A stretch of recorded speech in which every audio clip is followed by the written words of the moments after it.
Hey everyone, and welcome to another video. Tonight we have 2 hours of horror stories. I hope you all enjoy them.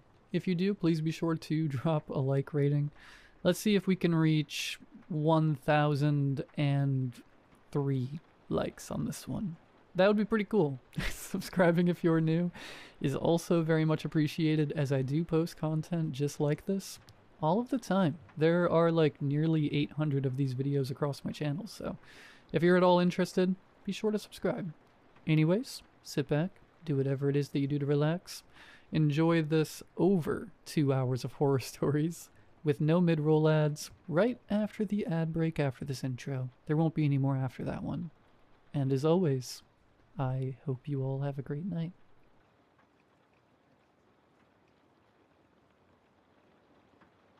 Neither of us knew what was waiting for us inside Max's candy bucket. We just brought it back home from trick-or-treating and unlocked the front door. The second I turned the knob, Max shot into the living room, holding his pumpkin-shaped candy bucket in both hands. He flipped it over, gave it a shake, and all his candy poured out onto the carpet. Then he tossed the bucket aside. "Mommy, Mommy," he screamed. "Can I eat my candy now?" I came in behind him, laughing, because only a 5-year-old could get that pumped up about eating candy. "Thank you for asking. Go ahead." I sat beside him, crisscross applesauce, and watched. Max worked through the pile by opening a piece, tasting it, then either scrunching up his face or giggling in approval, before moving on to the next. It was adorable. Seeing him like that made me smile. But as I kept watching, the moment began to sour.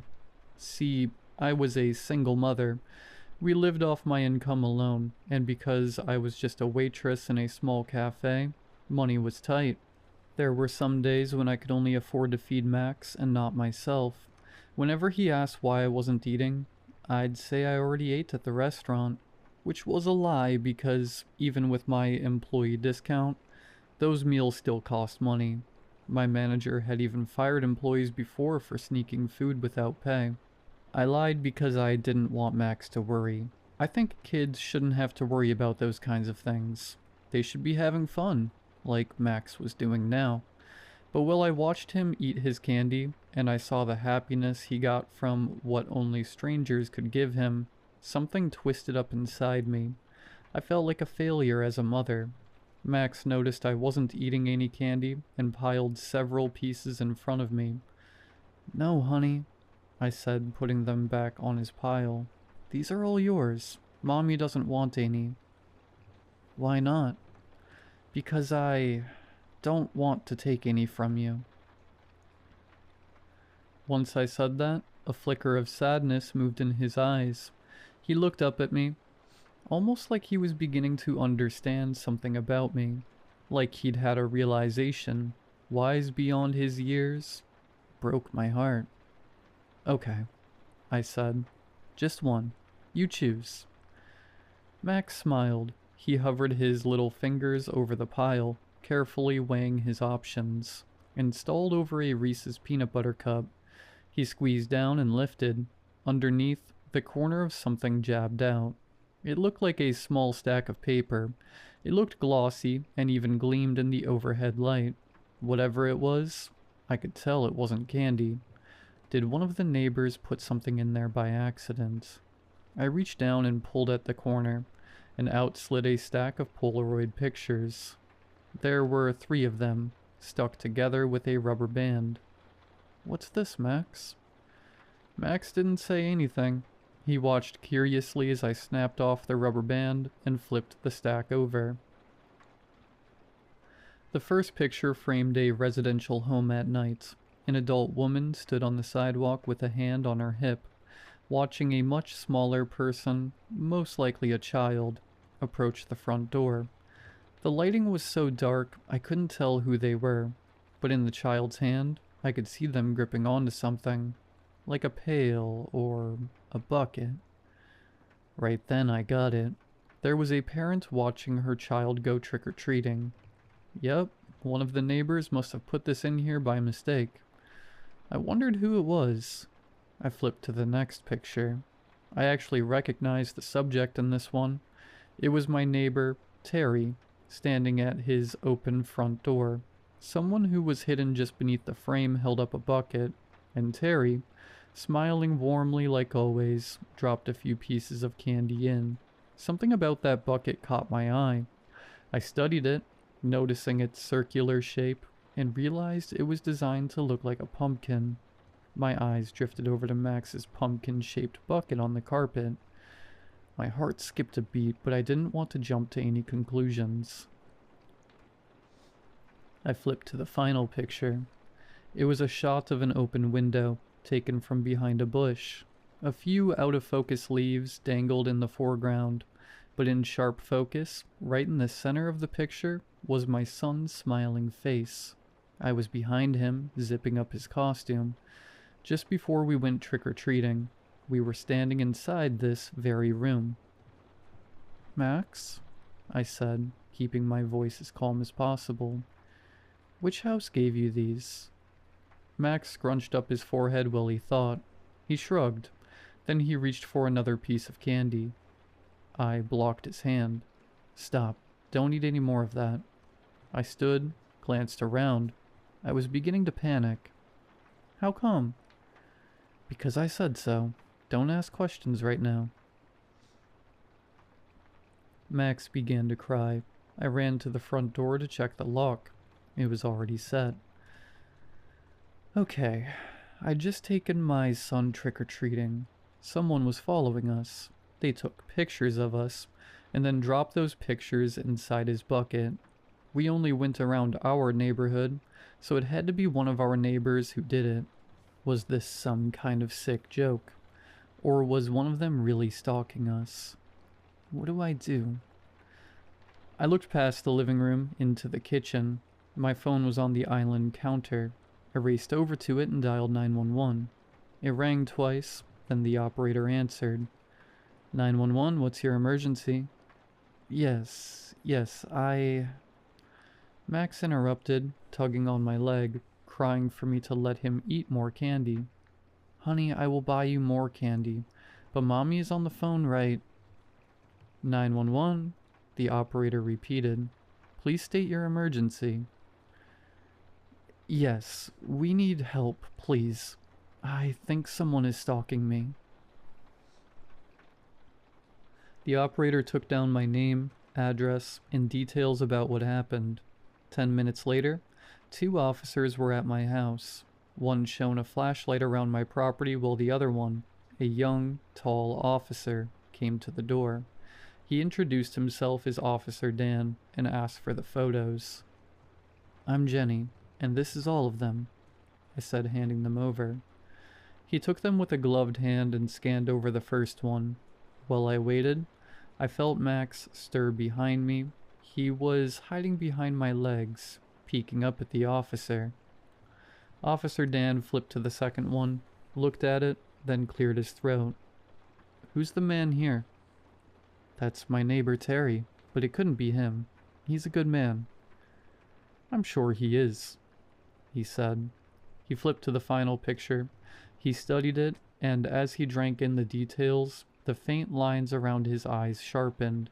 He looked down at Max, then up to me. "So what's going to happen now?" I said. My voice sounded more desperate than I had intended. "We're going to sweep the neighborhood. Even if we don't find anything, there will be an officer nearby to patrol every hour. Also, we'll speak with Mr. Terry, not because he's a suspect, but just in case he's seen any suspicious activity. Also, I see that he has a Ring camera. We'll check the footage on that as well. Now, ma'am." He took a glance behind me. "Is it just you two in the house?" "Yes," I said. "Just us. Is there somewhere else you can stay tonight? Maybe with friends or family?" There wasn't. All my friends were my husband's, and once he left me, so did they. I started to answer but was caught by surprise when tears welled in my eyes. Whether it was the stress of our situation, or just me being scared, I didn't know. I blinked them away before they could fall and shook my head. No, it's just us. He nodded. Well, there's a double tree down the road. Wouldn't be a bad idea for you guys to book a room tonight. Book a room? I don't even know how I'm going to feed Max tomorrow. Officer, that's not really an option for us. Officer Dan gave me this look then. Honestly, it wasn't so different from the one Max sometimes gave me. With Max, I always thought it was a normal sadness that kids feel when they don't get their way. But with the officer, there was something deeper. I think he actually felt sorry for me, and I never wanted that. I never wanted that from anybody. I felt embarrassed. Look, he said, pulling a pencil and notepad from his shirt pocket. This is my personal number. Doesn't matter what time. If you need anything at all, give me a call. I'll be close. Thank you, officer. Just Dan, he said, placing a hand on my shoulder. Then he turned and left. I closed the door and rested my forehead on it. Mommy, Max said. What's happening? I shut my eyes. It's alright, sweetie. Mommy's just trying to fix a problem. That's all. We both got quiet. A few seconds passed. Will we be okay? I think so. Come on, let's get ready for bed. Sleep in Mommy's room tonight. I'll come tuck you in. Okay, Max said. He ran up the stairs without a care in the world. I put Officer Dan's number on speed dial. Then I checked every door and every window to make sure the house was totally locked down. Half an hour later, I tucked Max into my bed, kissed him goodnight, and closed the door behind me. My phone buzzed in my pocket. It was Officer Dan.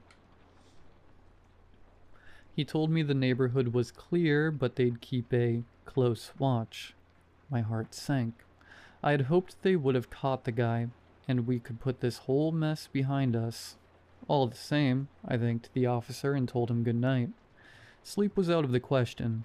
Instead, I'd fix a cup of coffee and sit up all night, and if I heard so much as a twig snap outside, I was calling the cops. I headed downstairs to start on the coffee. My chest tightened with anxiety. He was still out there. I just knew it. Probably even close by. What if he was standing outside the house at that very moment? I caught myself biting on a fingernail and stopped. That was a bad habit I'd developed when I was a kid, but nowadays, it only flared up during moments of high stress. I passed through the kitchen and opened the cabinet, fishing out both my Maxwell House coffee grounds and a filter. I loaded the filter, dumped in a few scoops, and hit brew. Then I stood there a moment, feeling myself wanting to cry again.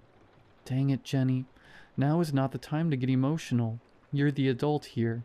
Hold it together. Something on the island countertop beside me shined in my periphery. I glanced over. Then I stared for a long time in disbelief, trying to make absolutely certain that my eyes weren't deceiving me. Sitting right there on the countertop was a fresh set of Polaroid pictures. That was impossible. I'd given the officer everything I had.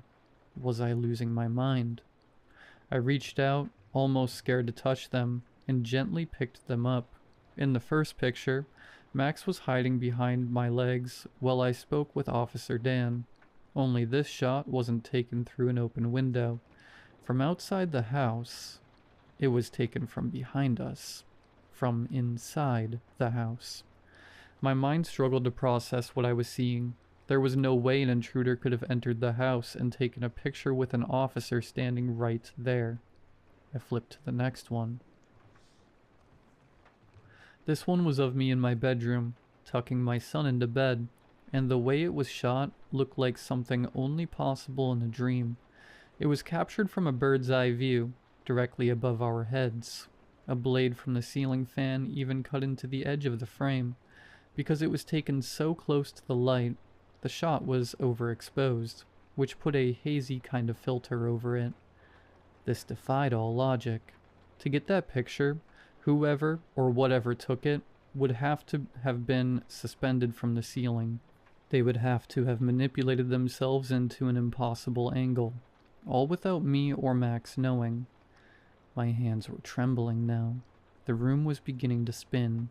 Terrified now, I flipped to the final picture. It was of me, my back facing the camera, standing in my kitchen. I was looking down, studying something in my hands. Just like I was now, at this very moment. The shot was taken so close behind me. Whatever had taken it could have reached out and touched me. I needed to get Max out of the house right now. Click. Something snapped directly behind my head. Then the room was quiet again. My mind took a moment to register what it even was, but slowly a sick realization slithered up from the pit of my stomach. What I had just heard was the shutter of a Polaroid camera. The camera's inner mechanisms hummed as it worked to print out the picture. I froze. I stopped breathing. In a desperate attempt, I tried reasoning with the intruder. "What do you want from me?" I cried. I listened for a response, still holding the pictures in my trembling fingers. There was no reply. The picture finished printing, and whatever was behind me stood perfectly still. Several seconds ticked by. Was it waiting for me to turn around? Across the counter, against the back wall, was a block of kitchen knives. I wished they were closer, but they were way out of reach. Depending on what happened next, maybe I could get to them, but for now, I would have to turn and face whatever was behind me head on. One slow inch at a time, I turned my head, my heart pounding inside my chest. I expected to be stabbed or choked or grabbed at any second. I turned a little bit further, then shot a glance back. The kitchen was empty. I exhaled, but a new fear, much greater than before, exploded inside me. It's going to get Max. I dropped the pictures and shot around the counter and ripped out the biggest knife from the block. Then I dug out my phone and hit call on Officer Dan's contact. Call failed. I tapped the screen several more times. Call failed, call failed, call failed. I slammed it on the counter in a fit of anger. Of all the times for my phone to not work, of course it would be now. I had no other option. I'd have to run upstairs and get Max by myself. I moved through the downstairs with the knife aimed in front of me. I checked around every corner and every piece of furniture I passed. I sprinted up the stairs, then through the upstairs hallway toward my bedroom. I pushed the bedroom door open slowly, horrified that it had already beaten me there. Thankfully, Max was still under the covers, safe and sound. I peeled the blanket off him and scooped him up in my arms. "Mommy?" he said, rubbing his eyes. "Shh, we have to go. Stay quiet." He wrapped his arms around me and put his head on my shoulder. I crept over to the door and peeked into the hallway. Empty. I carried Max down the hall, toward the stairs. If we could just make it out the front door, I'd run straight to the neighbors and call the cops from there. Just a short trip down the stairs and through the living room. We could do it. When we neared the steps, I heard the worst noise imaginable. Footsteps pounding up the stairs. My mind entered into fight or flight mode. Should I attack? Give Max a chance to run? No, I can't leave him. He'd never get away. I backed up. To my right was my son's bedroom. I ducked inside and rushed to the closet. I inched open the door as quietly as I could, but still, it squealed on its hinges. We slid inside. There was barely enough space for both of us. I clicked the door shut and stood in front of Max, using my body as a shield. "Mommy, what are we doing?" I turned and cupped a hand over his mouth. Not another word. We listened. With each passing second, the footsteps grew closer, until they arrived at the bedroom door. Then they slowed to a nice and easy stroll and entered the room. Floorboards creaked under a shifting weight. Something paced across the room, from left to right, like it was searching for us. Once it reached the right wall, it stopped, then turned and moved toward the closet. I tightened my grip on the knife. A stream of adrenaline coursed through my veins, making my skin tingle. I fought hard to keep my mind clear and focused. If the door opened, I would take them by surprise. Hammer the blade down in one quick motion. It was all I had. It came right up to the door and stopped. The sound of our own breathing filled the closet. A floorboard creaked. Every nerve inside my body screamed. What is it doing? Why is it just standing there? Then a camera clicked. Through the gap under the door, a light flashed. Against all logic, all reason, it had taken a picture of the closet door. A deep, yet childlike laughter vibrated into the closet. The camera clicked again. It knew exactly where we were, and it was playing games. It was toying with us. Max's body trembled behind me, and a soft whimper escaped from his lips. I prepared myself. The door would open any moment, and it was up to me to save our lives. I raised the knife so I could swing it down right as the door opened. I held my breath. I listened as the handle jiggled and began to turn. The door swung open.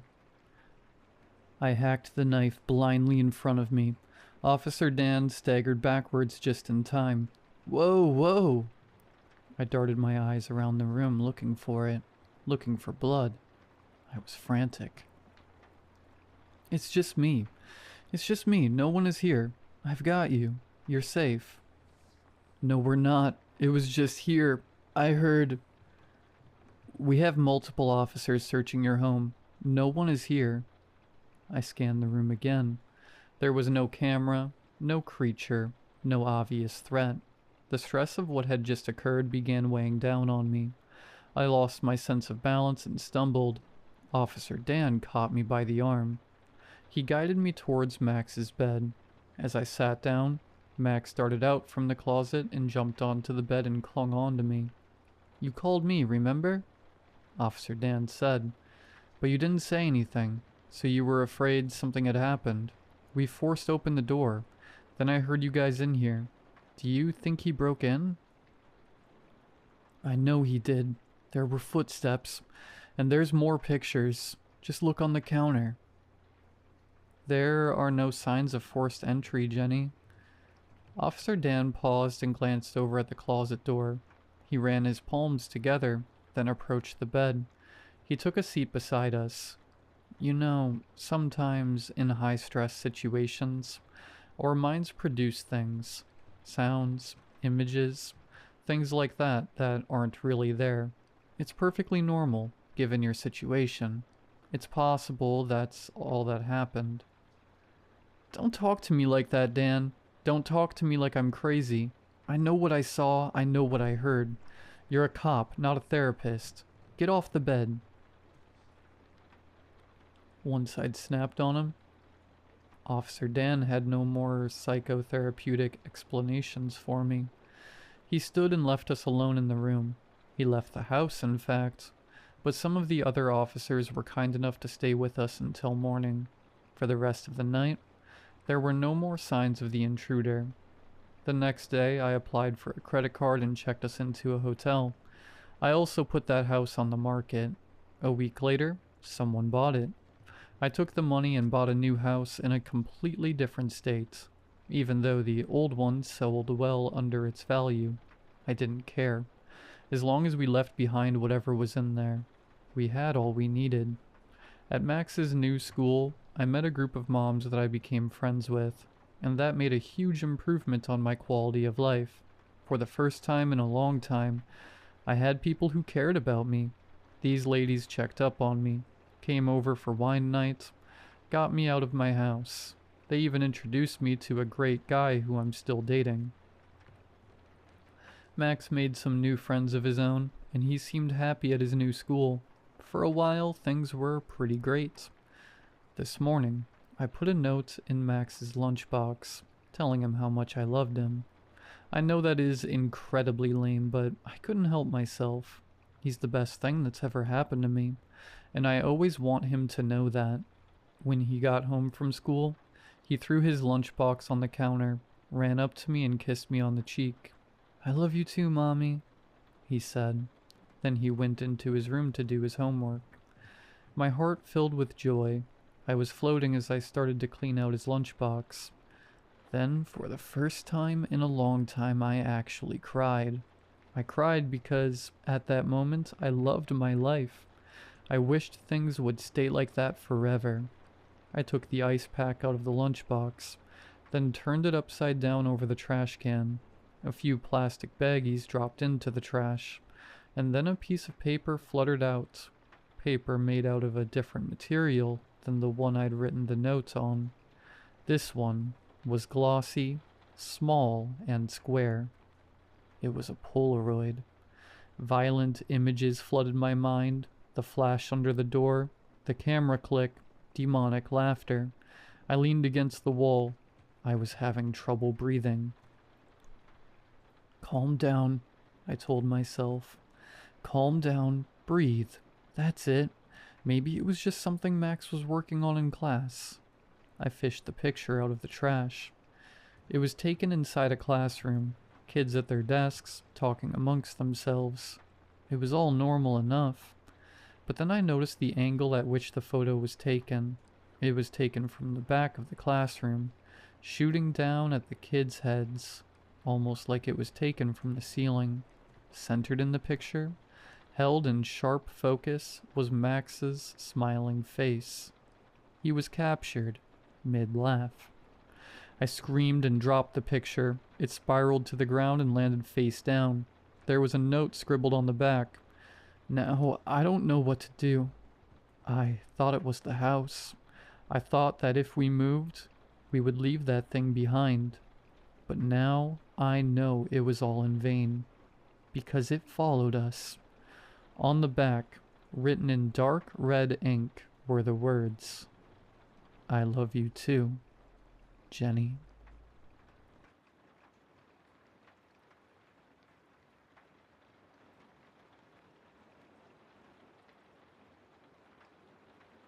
One thing to know about me, I love Halloween. Always have, always will. Every October I spend thousands making sure my house is the spookiest on the block. The decorations put even some of the local haunted houses to shame, though I make sure not to go too crazy. Don't want another HOA citation. I also give out the best treats. King-size candy bars. That's right, king-size. It's no wonder so many trick-or-treaters come crowding outside my door each year. But of course, they'll have to earn it first. So many kids nowadays don't take Halloween seriously, throwing on last-minute costumes just to feed their sugar fix and rot their teeth out. You only get so many Halloweens before people start saying you're too old, and these brats are wasting them. Don't they know that some people would kill to be that age again? Young? Young like the girl currently ringing my doorbell? Trick or treat, she lisps between two missing front teeth while lifting up her treat bag. She can't be older than 6, and her costume isn't really much of one at all. Just an ordinary child's romper that cuts off above her terribly scraped up knees. Like she'd fallen on the way here. I feign a smile of my own. Now aren't you a cutie? Were you so excited to go trick-or-treating that you forgot to put on your costume, dear? The child freezes. You don't recognize me? I look her over again. Maybe she's dressed as a character from some TV show she likes. Still doesn't change the fact that it's an awful costume. Boring, like those wise kids who think it's a good idea to dress up as someone from The Office. A good costume should be eye-catching regardless of whether someone gets the reference or not. I'm sorry, hun. I really don't. Before I can shoo her off my porch, I notice tears welling up in her big green eyes. For heaven's sake, really? Reluctantly, I reach out to comfort her, and she grabs my arm with a strength uncanny for someone her size. An ugly, guttural sound emanates from her throat as she chokes back sobs. But you, she sniffles.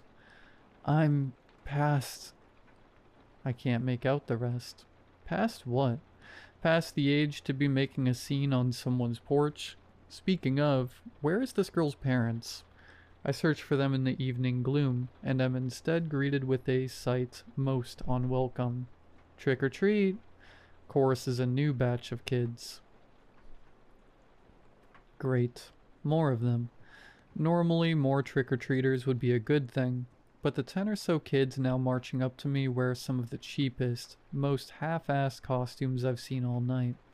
Bedsheet ghosts, pirates donning nothing but a paper hat and an eye patch, a Dracula with only a blanket cape and candy fangs. Smell my feet! But all of that pales compared to the one leading the pack. A girl barely in her teens wearing nothing more than leggings and a stained shirt. In one hand holds a pillowcase to stow her treats, and in the other, a coffee mug for some godforsaken reason. Upon climbing the last step, she flashes me the most insufferable grin, finishing the song with, "Give me something good to eat." That doesn't. Everything starts to go red and my blood boils. Anyone who can't be bothered to dress up properly for Halloween deserves nothing. Maddeningly enough, the adolescent has the audacity to look confused at what I said. "She doesn't recognize us," cries the first little girl, still latched onto my arm. In my anger, I'd forgotten her. And wait, did she say us? Were they together? I inspect the little girl and the older one, noting that they share the same sage green eyes. One's not too different from my own, actually. Maybe they're sisters. Whatever the case, the teen somehow draws meaning from the outburst, and her arrogant smirk slips back into place. "Oh, but I am wearing a costume." "Oh, really now?" I snort. "Yep, you see, I'm you, but from let me guess, the future." The girl's eyes widen. "The present. I'm you, in the present." She finishes lamely. She's even trembling a bit. Ha! She must not have expected me to see through her ruse so easily, paper thin as it is, and had to pivot to an even more pathetic excuse. Like, really now? Me from the present? We aren't even wearing the same thing. What with me costumed as the Red Queen from Alice, and her as a soccer mom? Going off the fact that her treat bag isn't empty, that little trick might have worked on the other bimbos that lived around here. But me? I have standards. The teen quickly recovers. "Come on, lady, don't be a Scrooge. What will you do with all that candy if not give it to us?" "Maybe I'll have it all to myself," I retort. Her green eyes lock onto my own. "You won't live very long with a diet like that." My rebuttal dies on my lips as I finally become aware of the other trick-or-treaters, the juvenile mob still silent behind her, and how their eyes, wide as saucers, seem mesmerized by the candy dish in my hand. Drool trickles from their mouths, running down cheap plastic masks and over-painted faces. Greedy little fingers jerk and spasm, forming claws ready to shred anything that stands in the way of their sweets. My blood turns cold and I feel the urge to rush back inside and away from these little monsters, slam the door in their faces. And I try, but the little girl has my arm in a death grip. I can't even budge an inch. Desperately, I search for anything, something, that can get me out of this situation, and spot a lone figure shambling towards us. "Now that's what I call a costume," I shout, pointing behind them. A couple of the delinquents manage to tear their eyes away from the candy dish long enough to follow my finger, and what follows after they lay eyes on the newcomer screams. At first it's just one, high and blood-curdling, sharp enough to split the nightly air in half, and then like dominoes the others turn around, first to the screamer, then to the cause of the screaming, and fall into the chorus until all the block seems to be filled with their terror. Not that it's completely unjustified, it's one hell of a costume. The newcomer is a girl of indiscriminate age, being impossible to tell from underneath her costume, through what must be an ingenious use of makeup and prosthetics. The new girl appears as if she's been eaten alive, or more accurately, gnawed to death by a horde of vermin. A soiled, raggedy dress reveals even raggedier flesh, shot through with countless wounds oozing and congealed blood, and clustered around each one are ants, cockroaches, centipedes, posed to look like they're burrowing inside the girl, tunneling, hollowing her from the inside out. A living, walking hive. It must have cost a fortune. As the new girl shambles up the porch, the other kids back away from her, some of them fleeing outright. The only exception, surprisingly enough, is the first little girl who seems entirely unfazed by the gruesome costume. Still, it serves enough of a distraction for me to slip free from her grasp. Rubbing away the soreness in my arm, I turn to the newcomer with the first genuine smile of the night. "Hey there, sweetie. I love your costume." No words pass through the girl's scarred lips. Her only response is a silent stare, dull and one-eyed, as the other eye is a ruined bloody mess with bugs burrowing through the socket. Talk about staying in character. I scoop a handful of candy into her palm, a palm attached to a hand that looks like a Rottweiler's chew toy. The flesh on her pinky has been entirely gnawed off, exposing bone, and from it dangles a small black rat, hanging on by its teeth buried into the bone. Another rubber prop, I assume. That is, until I see the thing twitch. I shriek, jumping back, causing the candy dish to slip out of my hands and into the bushes below. The girl doesn't react in any matter, still as the grave, and so is the rat, just as lifeless. Neither now does the rat biting into her hand, if it had ever actually moved in the first place. I must be more shaken up from that close call earlier than I'd thought. My cheeks burn bright in embarrassment. I'll go get some more candy, hun. Be right back. I dive back inside, heading for the cellar where I keep the leftover Halloween candy. It's dark inside the cellar. The stale air is paradoxically both dusty and humid. I rarely come down here. I'll have to hire a cleaner. The lone, naked light bulb sputters through light to barely make out the far wall. I walk over to a box labeled Halloween Leftovers in fat black Sharpie. As I reach to grab it off the shelf, I notice the date scrawled under it. It's not from last year, but from 4 Halloweens ago. And yet, somehow, the box feels oddly heavy, oddly full. Slowly I open the top flaps, and am immediately sent gagging from the stench of spoiled milk and fermented sugar. No, this won't do. This won't do at all. I'm hiring that cleaner first thing in the morning.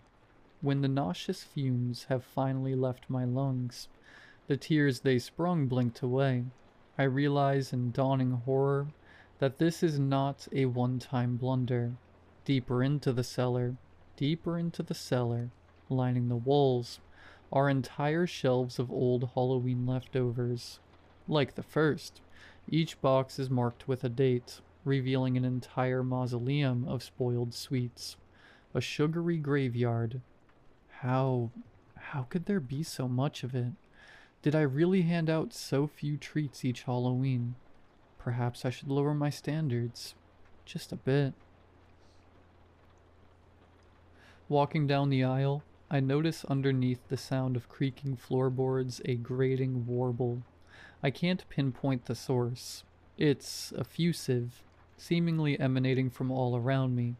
It grows louder as I walk farther in, to the point where it sets on my teeth on edge. I'll have to remember to hire an electrician as well. Obviously, the wiring is faulty. At the end of the hall, I finally reach a box marked as last year's goodies. Unlike the other one, this one is taped up, requiring me to scratch off the corners of the tape on the sides to open it.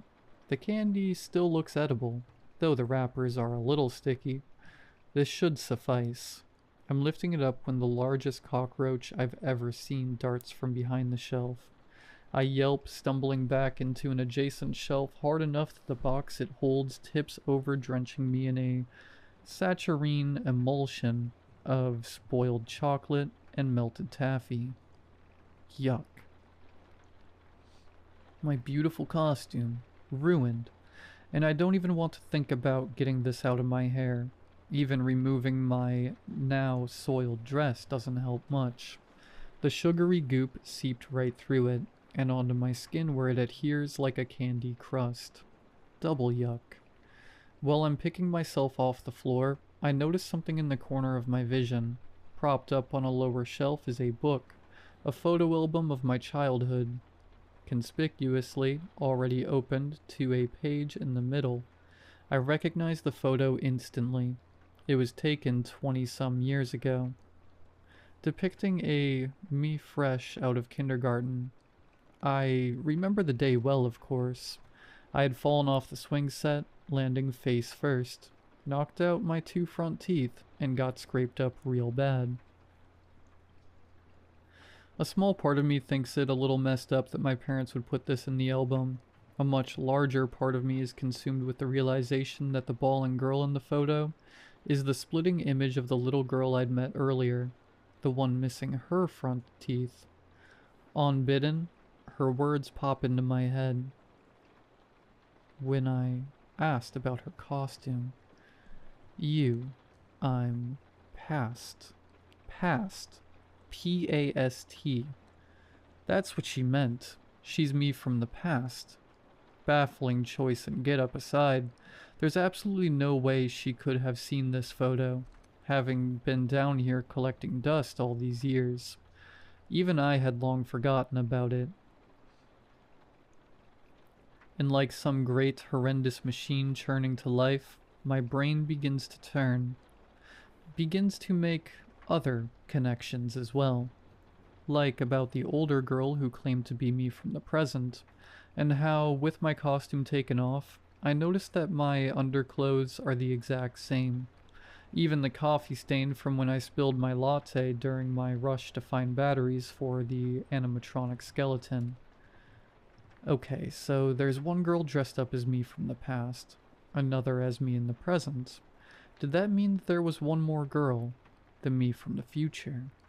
For some reason, the thought brings chills. I mentally replay the night's events in my head and can't come up with anyone that could fit the bill. Maybe they don't exist.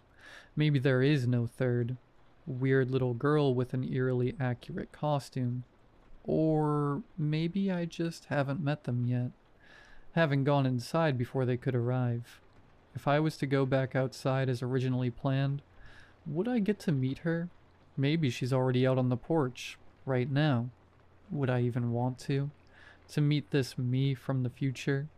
The thought is morbidly tantalizing, like standing on the edge of a cliff.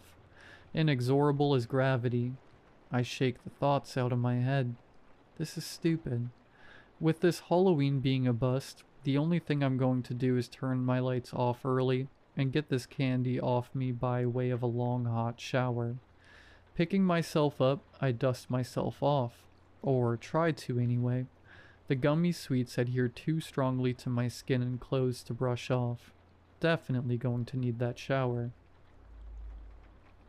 I make my way to exit, but when I try the door, it refuses to budge. Because of course it wouldn't. Guess I'll have to hire a locksmith too. I never should have come down here. I shoot a text to my maid who has a spare key of my house. 2 minutes later and still no response. Just because you're on your day off doesn't mean you can't pick up your calls, Martha. Good grief. For a second, I debate calling 911 but ultimately decide against it. It's not really an emergency. Besides, I don't want to give any of those terminally bored housewives I'm unfortunate to call neighbors anything more to gawk at. Decision made, I plop down on the floor, determined to wait until the maid sees my text, or, at the very worst, when she undoubtedly finds me at 6 a.m. tomorrow when she reports in for work.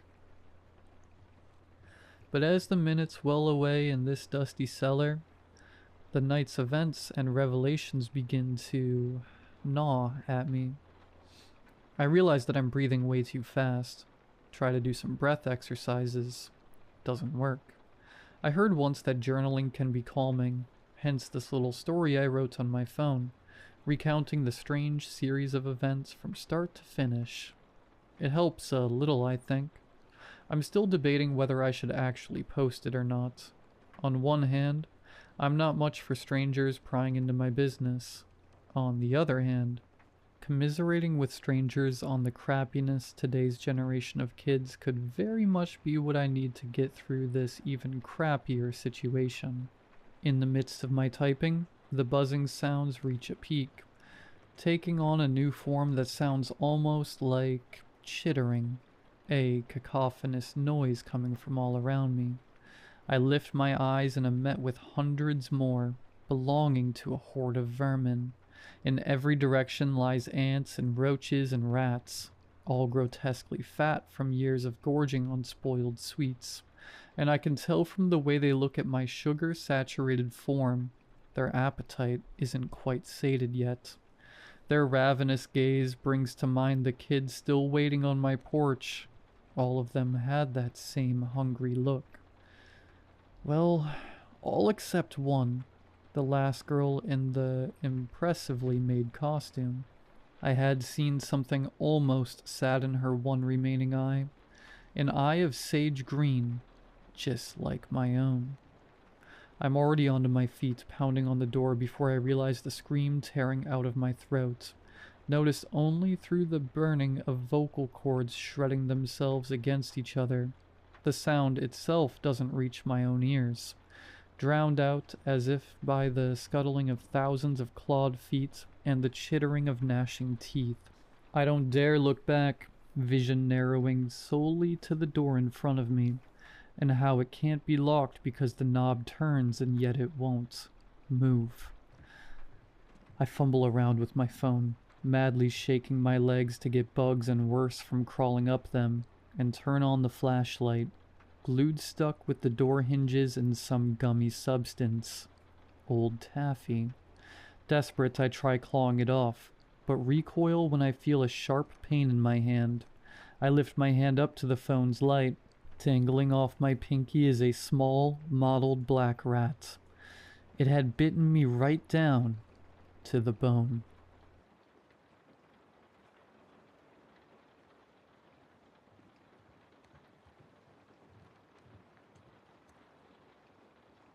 I'll be entirely honest with you. I don't really know what to do right now. I just decided to write this on here. My hands are literally still shaking as I type this. I have no idea what happened to me today. For context, my name's Jack and I work at a bottle shop. It's actually not terrible work, for the most part. It's owned and operated independently as a small business, so I get pretty taken care of on payday. It's one of those bottle stores that operates as a drive-through. Either a customer comes up to the counter with their alcohol and I scan it through for them, or they pull up in the drive-through and I serve them with whatever they need. Anyways, there's this event in town at the moment. It's an annual thing, and the store has pretty much blown up. I can't really keep up with everything happening, so my boss said he was planning on hiring a new guy for me to work with on Thursdays, Fridays, and Saturdays. Hence today's horrifying events. Earlier today at 4 p.m., I clocked in for a 3-hour shift. It was really business as usual, but being a Friday, I was definitely preparing to get slammed. As I clocked in on the computer in the back office, I felt my phone buzz in my pocket. I grabbed it and saw Sam Boss was phoning me. I clicked accept and put the phone to my ear. "Good afternoon," I offered warmly. "Hey mate, it's Sam. You clocking in now?" "Yep, just got to work." "Easy. Listen, you're gonna love me for this. We're trialing a new employee tonight. He should be getting there any second. Name's Damien. You all good to show him the ropes?" "Thank God, Sam. I was literally just mentally preparing myself to get overrun with customers.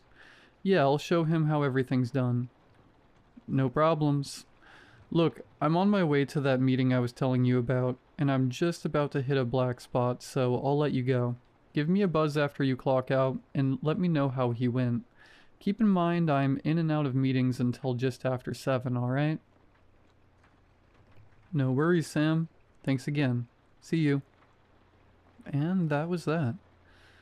I wish I could go back, turn around, and never have stepped foot into the store that night. But I did. I walked out of the office and into the main part of the store and saw a short, slightly chubby man standing behind the counter looking at me. There he is! Damien! I exclaimed, as I went up and shook his hand.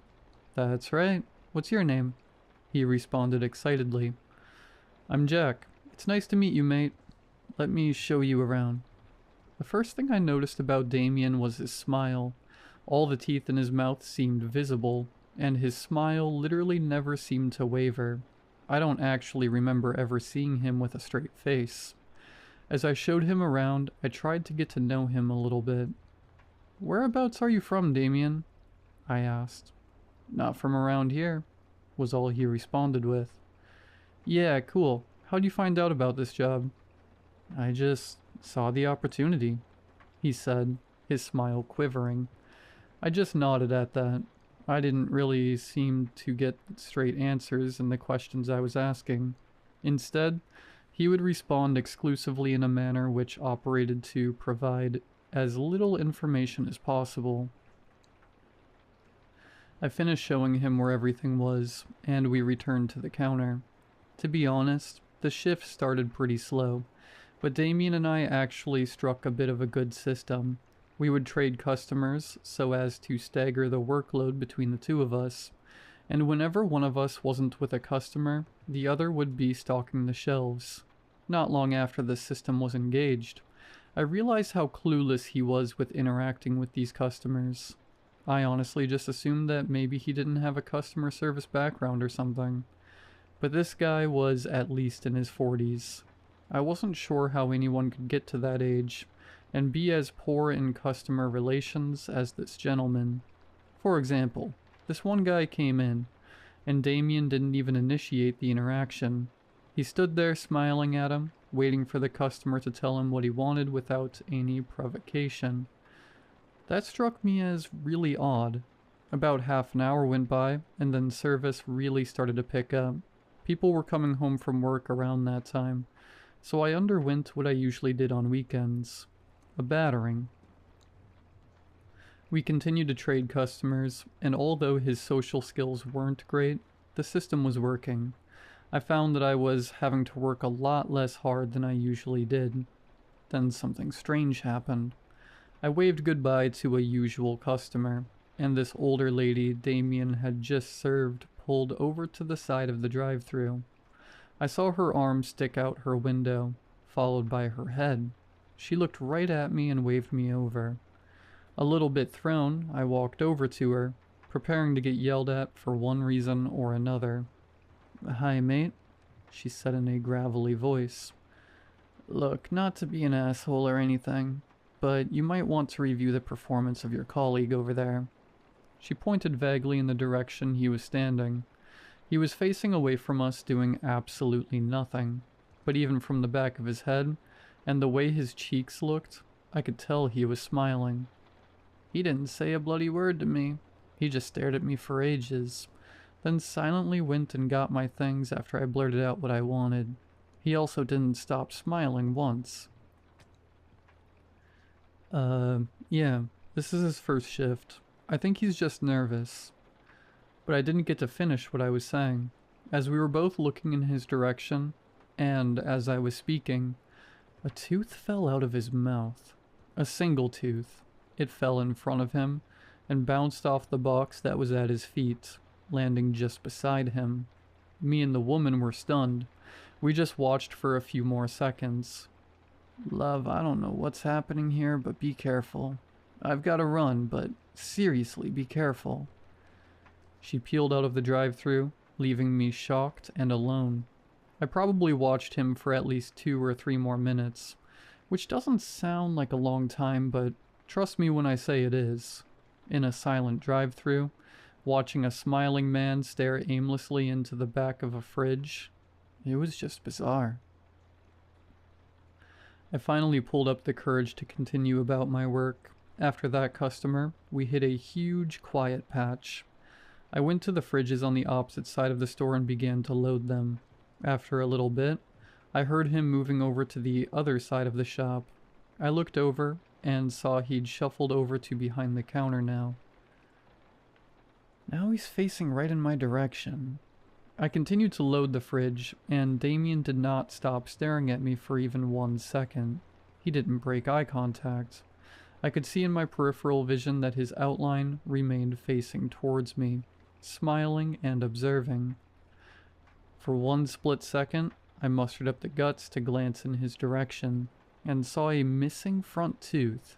My stomach genuinely sank. It was the worst feeling. Just as I returned to my work, I heard the gentle rumble of an engine as a car pulled up in the drive-thru window. I heard absolutely no movement from behind me in Damien's direction, meaning it was clearly up to me to greet and serve the customer. Shakily, I walked to the driver's side window and said my usual greetings. As the customer was telling me what he wanted, I heard a clink and tapping sound coming from behind me. I immediately knew what it was, but I still had to turn around to check. Unsurprisingly, he continued to smile, but now there were 2 gaps in his mouth. He'd lost another tooth. "Oi," the guy in the car shouted. "Mate, I was talking to you." "Sorry, mate," I responded, still looking at Damien. He just stared at me and smiled. He didn't blink. He didn't even seem to be breathing. The customer repeated what he wanted, and then it dawned on me that, in order for me to scan it though, I was going to have to go up to the counter and stand right next to that creep. A pang of nerves hit my gut, but I had to do what I had to do. I grabbed his drinks from the fridge and made my way back around the corner. Of course, the scan tool decided to crap itself right as I was using it, so I had to stuff around for even longer than I planned on doing. He was right next to me, but I didn't look at him once. I was too scared. I walked around and gave the customer his stuff, and he sped away without so much as a thank you. Finally, the clock on the wall ticked over to 6:55 p.m., and it was time to close. As I turned around to grab the keys from the counter, I yelled. He had been standing right behind me. "Damien!" I yelled. I was scared. I actually didn't know why I yelled. He didn't change. He continued to smile. I just need to lock up and get out of here, I thought to myself. I walked around him with a newfound sense of bravery, grabbed the keys and went over to the roller doors. I went around locking everything, not even caring to check on the whereabouts of my colleague. As I crouched down to lock the last roller door into place, I noticed I had goosebumps. I wasn't even sure why. Then my blood ran cold as I looked in the reflection of the fridge in front of me. That guy was right behind me.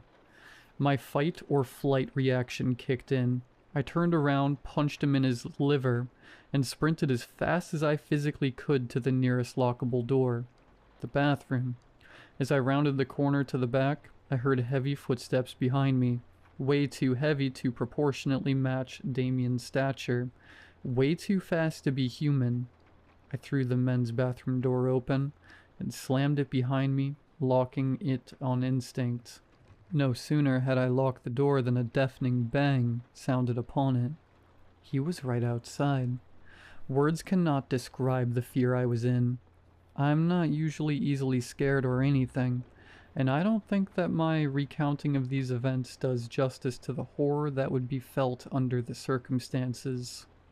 There was silence for a second, and then an extensive series of bangs rang out on the door. It was like there were 10 men out there, all banging on the door at once. It was such a strong sound. Slowly it picked up in pace.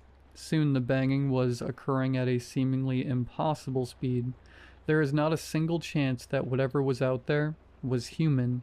No human in the world would ever hit the door as hard and fast as he was. Then finally, it stopped. Silence. I saw the door handle tremble slowly. I remember thinking to myself, is he just trying to open the door? The trembling stopped, and so too did the commotion of the evening. I probably called Sam like 7 or 8 times, but he didn't pick up at all. I stayed there in that bathroom for hours. I was way too scared to do anything. In retrospect, I have no idea why I didn't just call the cops. My adrenaline was so spiked that the only option in my mind was to call Sam for some reason. Finally, after an eternity, my phone buzzed. It was Sam. I answered straight away. Before I could say anything, his voice rang loudly into my ear. Jack, I know you're probably frustrated, but that's no way to respond to a situation outside of my control. I've been in and out of meetings all evening. You knew that. Jesus, were you so busy you couldn't handle the drive-through on your own? Sam, you have no idea what happened. He was crazy. I think I need to call the cops. Just as I was about to launch into informing him of the night's events, his words turned over in my mind. Wait, Sam, what are you talking about? What do you mean I couldn't handle the drive-through on my own? Jack, I've already apologized the trainee didn't show up. He said he was sick and wouldn't be able to come in. Still no reason to give me an earful for it. My stomach dropped. The new guy never showed up. What? No, he didn't show up. He was sick. He said he'd come in next weekend to trial with you. Sorry you've got to do another weekend on your own, mate. His words sat like a ton of bricks in the air. I hung up on him. I swung open the door and looked at the door handle. It had bite marks on it, of a very specific formation. The bite indentations on the wood had one upper tooth missing and one lower tooth missing. I checked everywhere in the store. There was no sign of a struggle. Whatever it was just vanished. I don't know where it went. Every time I think about what went down tonight, the realization just sets in on me again. The real trainee never showed up. I have no idea who or what I worked with tonight.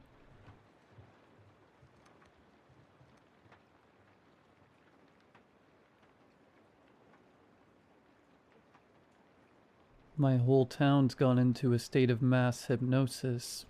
It started with the tomato seeds. She got a whole bunch of vegetable seeds, but she talked about the tomato ones the most. Apparently they were the juiciest and most reddish tomatoes she had ever seen. The guy said he got them from a Native American tribe down south, jokingly warning her how good they are. My wife planted all the vegetables the day after. Surprisingly, some of them soon grew small roots from the ground, but one rose to dominate above them all. The tomato plant had sprouted, and small tomatoes were growing on it. My wife was excited about her gardening achievement. That very night, she picked off the still small tomatoes and put them on toast with some cheese and ham. She kept saying how unbelievably delicious they were. Her eyes were rolling back into her head midway through her toast. After the first one, she walked back to the tomato plant and picked up the remaining ones, even the ones that definitely didn't look ripe. She knows how bad my acid reflux gets whenever I eat one, but she kept persuading me to at least have a bite. I managed to resist. The morning after, I woke up early for work. While eating my quick bowl of overnight oats, I looked out onto the garden. Much to my surprise, the tomato plant had tomatoes growing on it again. This time they were bigger than yesterday, and there were so many of them. It looked like the plant would crumble under the weight. I walked out to the garden to look closer at them. I picked one of the plants, but the tomato was strangely greasy with gooey green slime. When I tried to smell them, a foul odor of iron and mold hit my nose. When I came back from work, I looked out again, and they were all gone. I heard some rumbling in the shed outside. I thought a raccoon had found some trash and was having a feast in our garden shed. I walked over, and there was my wife looking for her gardening tools with seeds in her hand. "What are you doing, honey?" "Oh, I love how the tomatoes taste." See how fast they grow? I want to plant a couple more of them. Are you sure there's gonna be space for them? We can barely fit the plants we got there now. It's okay if there isn't. I'll take out the other vegetables and plant them. Oh, but why? I was excited about them. And you know I can't eat tomatoes. I know you can't, but they're just so good. I know it upsets your stomach, but you should try them. I think a night of stomach acid is not worth it. She nodded back, but it looked like what I said went over her head. She started digging through the tools again. I had a good engineering job at a nearby agricultural company, so my wife was able to stay home and take care of the household. She would usually wake up late, around 8 a.m., much later than my usual 6:30 alarm. I got dressed up for work and went down into the kitchen. To my surprise, she was already picking the tomatoes in the garden. All the tomato plants sprouted overnight and were overgrown with tomatoes. They are magical, my wife yelled out from the garden. I just nodded my head and started pouring up some coffee. When I looked back, she was talking to the neighbor and giving him some of the tomatoes from her basket. The basket was already overflowing, but the tomato plants weren't even halfway picked. I yelled out to her that I'd be on my way to work, and she looked up, waved at me, and got back to her picking. Her behavior seemed strange. She would usually at least give me a hug or even plead with me not to leave the house and stay around for a while. Plus, how did all the plants spring up again? The first one grew really fast, but it still seemed believable. How could a plant grow in only 10 hours and have fruit on it? Most of my concerns went away as I got to work and had to focus on other important things. That day, I had to stay at work longer. Some issues with our conveyor belt came up. I tried calling my wife to let her know I'd be coming in late that evening, but she didn't answer. I arrived home at around 8 p.m. hungry as ever, excited about my wife's cooking. When I stayed late at work, she would always prepare a meal I enjoyed to cheer me up. Walking into the kitchen, I saw my wife sitting at our dinner table, eating tomatoes out of a huge basket. The kitchen looked clean and polished with no food in sight. "Hi, honey. How are you doing?" I said, and I sat at the table. "Good," she replied, barely looking at me, and continuing to munch on her tomatoes. "I tried calling you, saying that I'd be coming late from work, but you didn't answer." "Oh, must have missed it," she replied coldly. "Did you cook anything?" "No, I didn't have time." "What on earth could you be so busy about? You don't work," I said quietly to myself, not wanting to start an argument. "Have some tomatoes if you're hungry, honey," she said, this time looking at me with a joyful face. "You know I can't have any. My reflux would be crazy. But these are so good. I'm sure the tomatoes wouldn't hurt you. They wouldn't do such a thing to you." She now had a big grin on her face, with her pupils dilated and eyes opened unnaturally wide. Never mind. When the first basket was finished, she walked out to the backyard to get some more. To my surprise, the garden already looked way different from the time I left this morning. Not only were all the vegetables gone, but the flowers my wife planted when we first moved in were all plucked out. When she came back, I tried talking to her again, asking why she would replace the flowers she loved. But she kept repeating how the tomatoes are so good, and that I need to try them to understand. All the stress from work had finally piled up, and made my eyes feel like two heavy bags. I decided there was no talking to her anymore, and retreated upstairs. Looking from my bedroom window, I could see my neighbors, who my wife had given tomatoes that morning, digging around in their garden. Like magic, the morning after, all the plants my wife planted yesterday were overgrown with tomatoes again.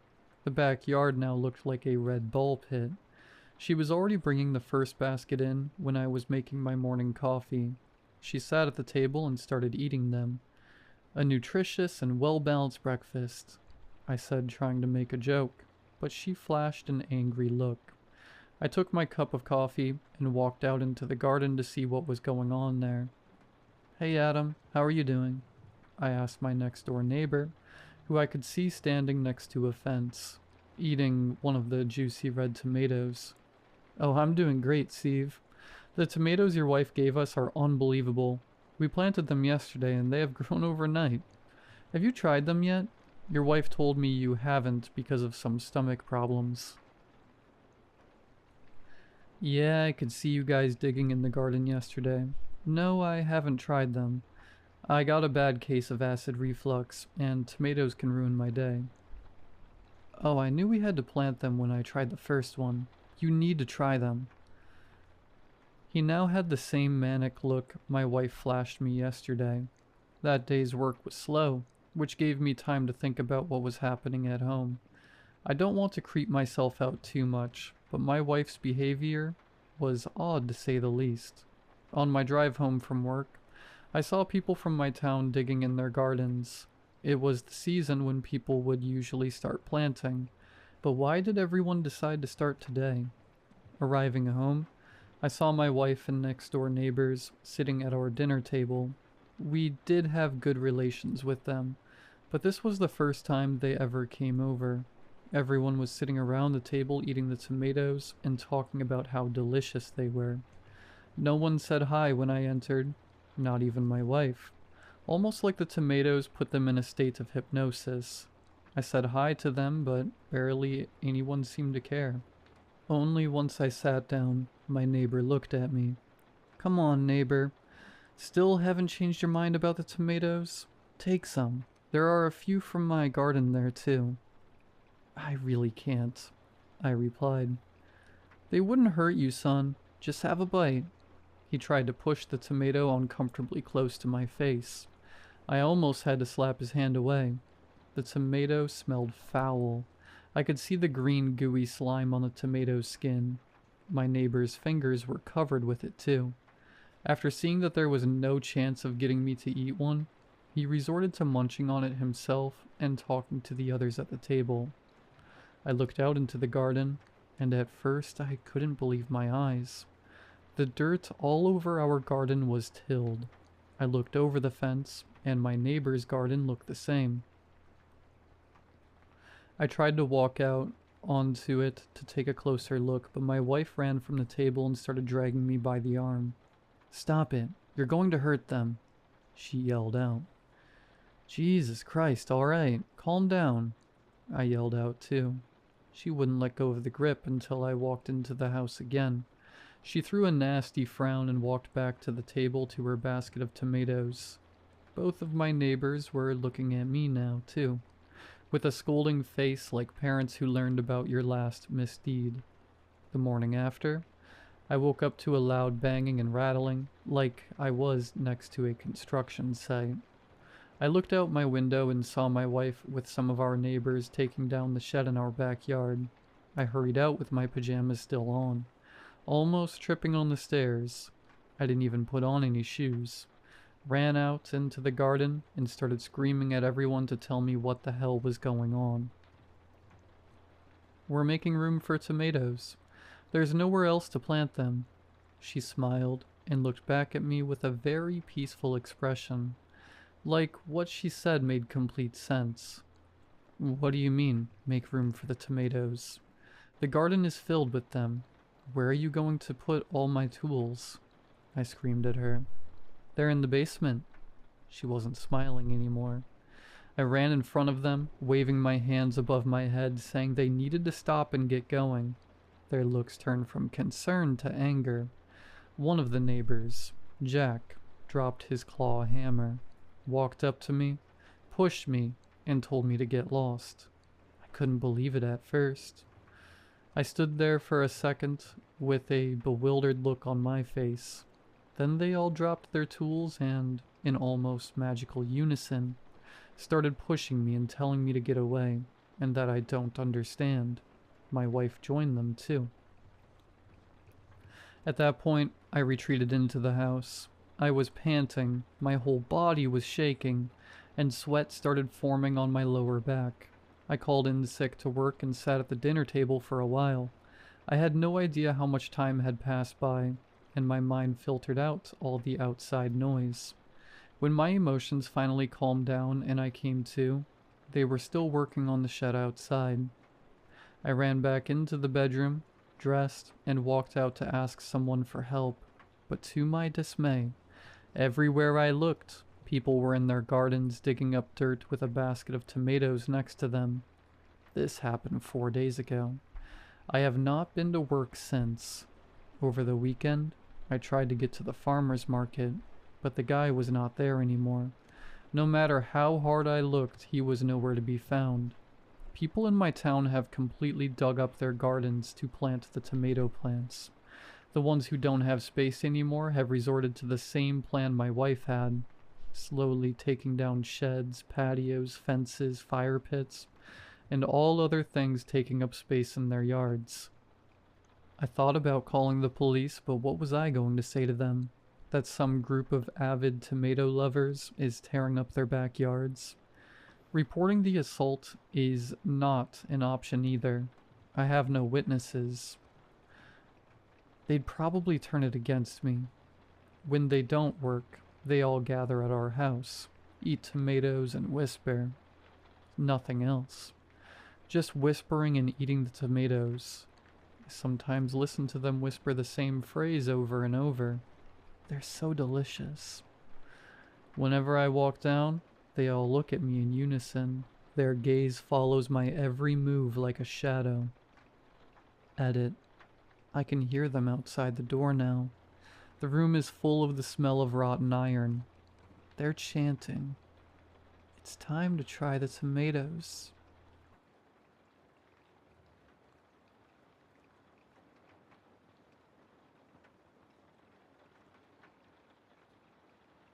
Sometimes I think we may have been too eager to own a home.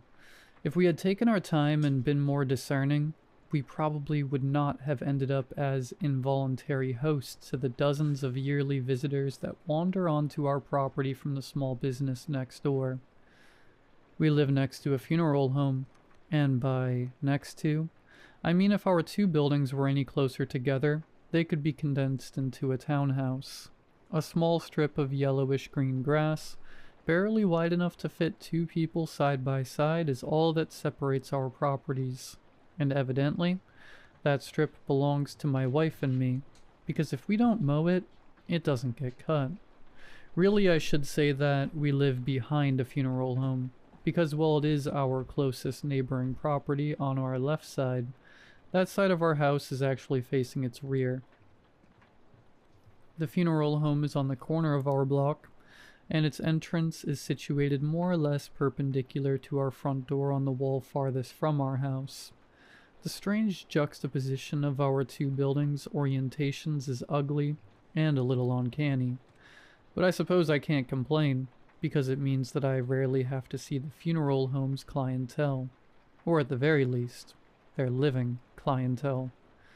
The listing of our house didn't say anything about it being next to a funeral home, and when we pulled up to view it, we were more than a little put off by the prospect of living next to a building that at any given time would most likely contain at least one dead person. But the price was right, and after months of bad luck with the housing market, along with the expiration of our apartment lease quickly approaching, we jumped at the chance to finally have a place we could call our own.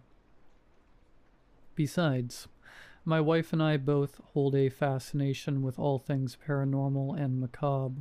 We spent our entire first date gushing over ghost shows and talking about the authenticity of various haunted objects. So after viewing the house and realizing that it had almost everything that we were looking for, we managed to convince ourselves that living next to such a strange, creepy building could actually be pretty cool. And to be fair, sometimes it actually is. Other times, however, it very much isn't. Our house, at 109 years old, is definitely up there in age, but its interior was fully renovated a couple of decades before we moved in. So despite its mildly gothic exterior of gray, faded stone, arched windows, and sharp, multi-pointed roof. The inside is actually mostly semi-modern. All of the surrounding houses, including the funeral home, are even older than and are of a similar build to ours, and we quite frankly love the aesthetic that it gives the entire block. Autumns feel especially cool, and the natural spookiness that our neighborhood exudes lends itself to making Halloween especially fun for the kids, as well as any horror enthusiasts like my wife and me who happen to live in the area. Most of the time we appreciate the overall vibe, but it certainly makes things even more eerie when our guests pay their unexpected visits. Mr. Grayson, the owner and director of the funeral home, is a slightly strange, albeit decent enough guy. He, similar to his home, is getting up there in years, evidenced by his stark gray hair and wrinkly pale skin. But judging by the naked ring finger on his left hand, he doesn't appear to be married, nor to even have anybody else living in the home with him. He mostly keeps to himself, but he came by about a week after we had moved in to introduce himself to us. After exchanging pleasantries and partaking in a brief conversation, he steered the conversation to the business of, well, of his business. He said he hoped that living next to a funeral home wouldn't bother us too much, and that the positioning of the two houses would allow us to keep our privacy even when he hosted services. He told us that he didn't provide cremations, that he preferred to do things the old school way, whatever that meant, so we wouldn't have to worry about any unpleasant smells. And while he had a small parking lot attached to his property, often cars would wind up spilling out along the streets, but service goers actually parked on the curb in front of his building and only rarely ventured into the space in front of our house. We thanked him for the heads up and said that it was nice to meet him. He turned to go, but he only made it to the middle step of our front porch before he turned back. "One more thing that I forgot to mention," he said. "You may notice that my clients tend to wander. At times they may briefly wander onto your property. You needn't worry, they won't harm you, and they will listen to you if you tell them to move on. I just thought I should forewarn you now before you find yourself positively spooked for no good reason." He turned to leave again before we could respond. "Well, have a pleasant rest of your day, and don't be a stranger, you hear? We'd love to have you over for dinner so we can welcome you to the neighborhood." He shuffled down our porch steps and made his way back to his home, disappearing inside and largely removing himself from our lives. Neither of us were particularly interested in his dinner invitation, and we doubted that he was either.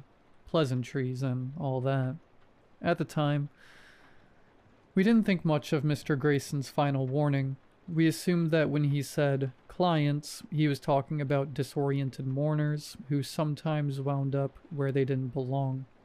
We doubted that it would be a big deal, and so promptly forgot about it after a brief discussion about the strangeness of the whole encounter. The first incident didn't come until close to a month later. By then we had largely forgotten about Mr. Grayson and his cryptic words of caution. We rarely even saw the funeral director outside of the occasional glimpses of him on his grandiose front porch welcoming mourners on service days, and the stress of the move had our minds very far away from our first interaction with the peculiar man.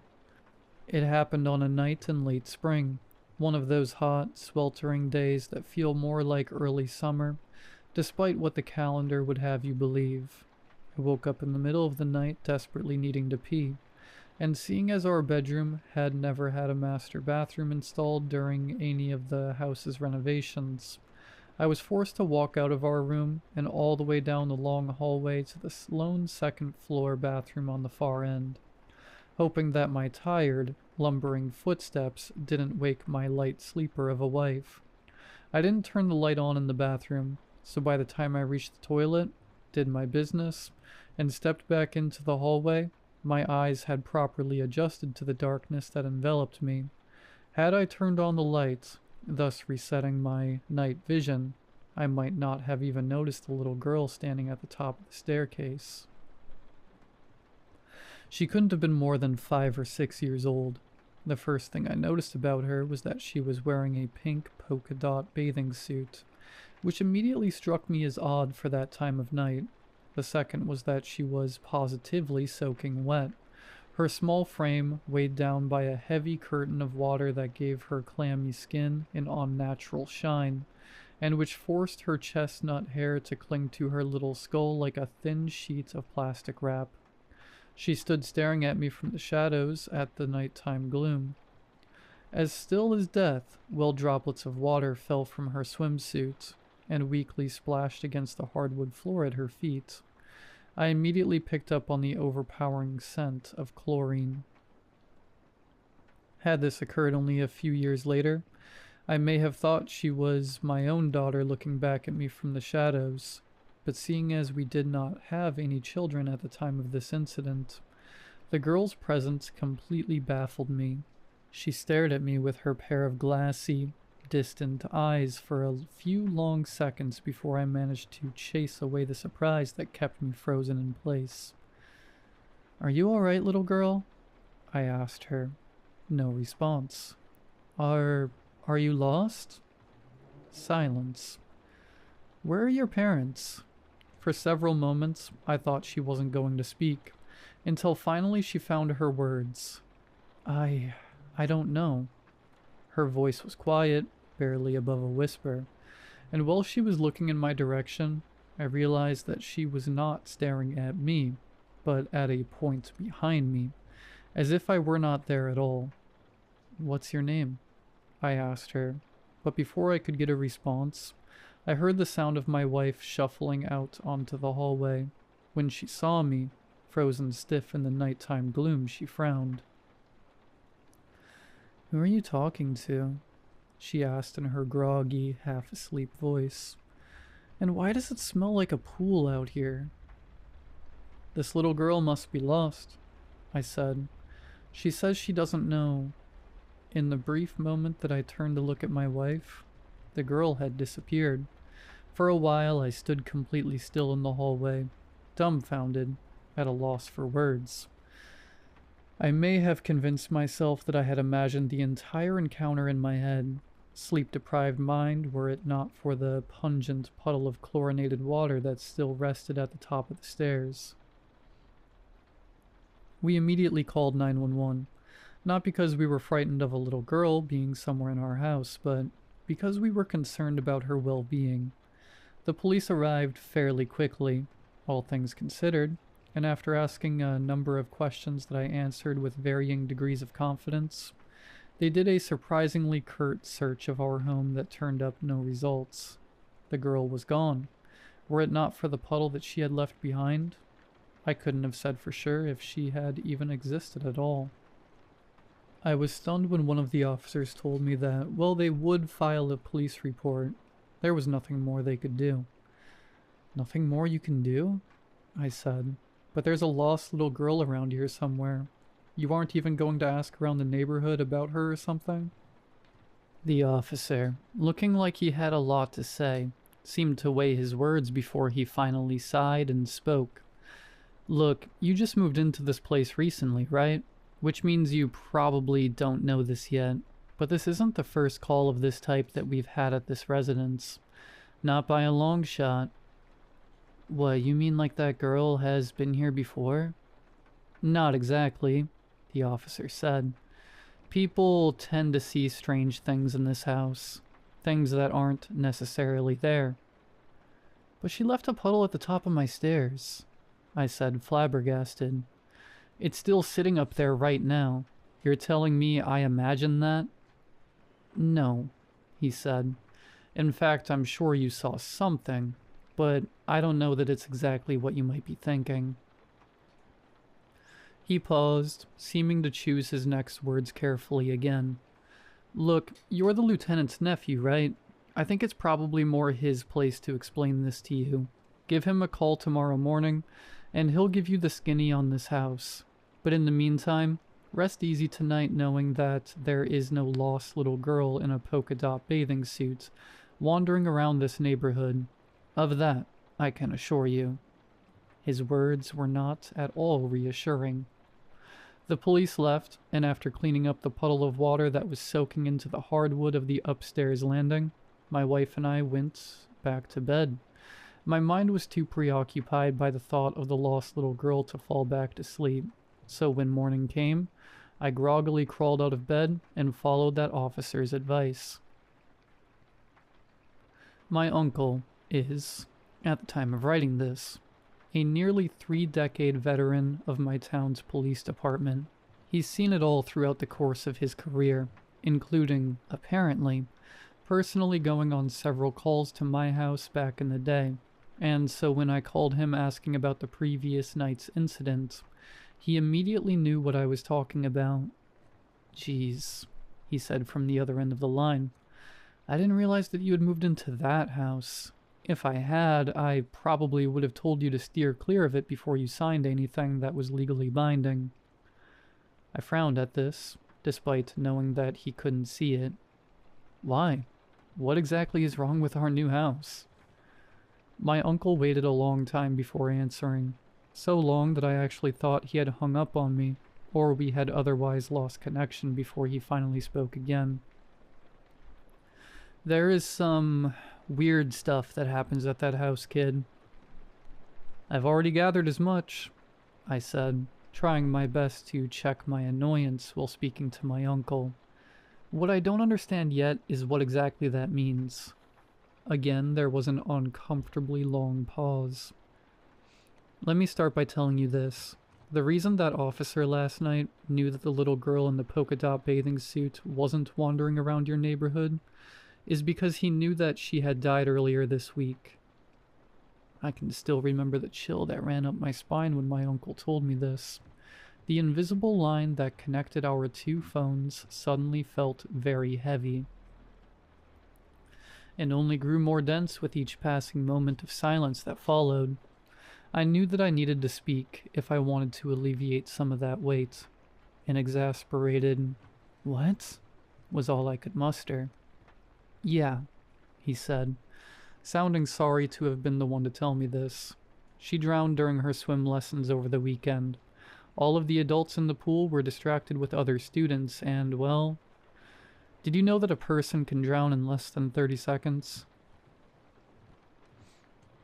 I hardly even heard my uncle's drowning fact. For a few seconds, I didn't even know what to say. But how is that possible when I just saw her here last night? Without looking into it, I'm willing to bet she wound up at the funeral home next to your house." "What makes you say that?" "Because the clients of that funeral home, they don't like to stay in the funeral home. I can't tell you how many calls we've gotten over the years of new homeowners, seeing mysterious figures and uninvited guests in that house of yours. And each time we've looked into it, we've learned that the guests in question match the description of recent arrivals at Grayson Funeral Home." "What, you mean like they're ghosts?" I said. "You're not telling me the entire police department believes that, are you?" "It's not hard to believe with how many times it's happened," he said. "The facts don't lie, and all I'm doing is telling you the facts." I took a moment to absorb this. "Okay, so assuming I believe you, what are we supposed to do now? Just live our lives in this house, never knowing the next time we're going to see another one of these visitors?" "There's a reason so many people have moved in and out of that place over the years," my uncle said. "Living with ghosts certainly isn't for everybody, but you shouldn't be in any sort of danger. As far as I know, the visitors don't seem to mean any harm. They're merely lost, confused, not yet able to accept that they've died. A little push in the right direction usually sees them on their way." "Usually?" "Some of them might be a little more stubborn than others. We've definitely gotten calls about the same figures appearing over and over again in that house. But again, they don't mean any harm. They just might inadvertently give you a fright every now and again. Right, like how that girl last night would have made me piss my pants had I not already taken care of my bladder a few moments beforehand. I wanted to say. Instead, I thanked him for being a big help. "No problem, buddy," he said. "And if you ever have any questions about the people you see, just give me a call. I might be able to dig something up about them that will set your mind at ease." While I very much doubted that last statement, I appreciated my uncle's offer anyway. I didn't realize it at the time, but I would wind up relying on his insights a lot more than I ever would have expected. I told my wife what my uncle had told me. Being a paranormal buff, she was immediately accepting of the news, if not a little put off by it. She even seemed a little bit jealous that I had been the one to see the girl. The only evidence she had of the spirit's existence was the chlorinated puddle of water that had been left behind. She half joked that she hoped she'd be the next one to see something paranormal, and acted as if that was for my sake, so she could carry some of the burden that our now home had bestowed upon us. It wouldn't be long before she regretted this wish. About 2 weeks passed without incident. We settled back into our home with the new knowledge that my uncle had given us. On the outside, not much had changed, but I could tell that we were both thinking about the little girl in the polka dot bathing suit, more than either of us wanted to admit. We talked about her a handful of times in those 2 weeks, more about who we thought she was in life, than about our brief experience with her in death. The more we thought about her, the more upset we became over the tragic end of the little girl that we had never met and not even known the name of. Eventually she would fade into the background, becoming just another number in the vast collection of visitors that we would gather throughout all of our years in this house. But for the time being, her presence was very much felt, and it felt incredibly raw. We could understand why so many people had moved out of this house throughout the decades. Even as paranormal enthusiasts, the weight of what we had experienced was significant, and we could only imagine how heavy it felt for others who wanted nothing to do with the ghostly interlopers that regularly found their way onto our property. And all of this was after only a single experience. But there were certainly many more to come. At the expiration of those 2 weeks, I heard my wife scream. I was cooking pasta in the kitchen, the hot pot in my mitted hands headed toward the strainer in the sink, when her terrified screech stabbed through the house like a stiletto, so shrill and horrific that I nearly scalded myself with the boiling water. I placed the pot back on the stove with as much haste as I dared to, and rushed toward the sound of her voice, calling her name and asking her if she was all right as I went. I found her in the second-floor bathroom, sitting curled up in the tub and sobbing so hard that I thought she was going to cause herself to asphyxiate right there beneath the dripping faucet. After crawling into the tub with her and comforting her for a minute or so, I managed to get her calm enough that she could tell me what had forced her into such a state.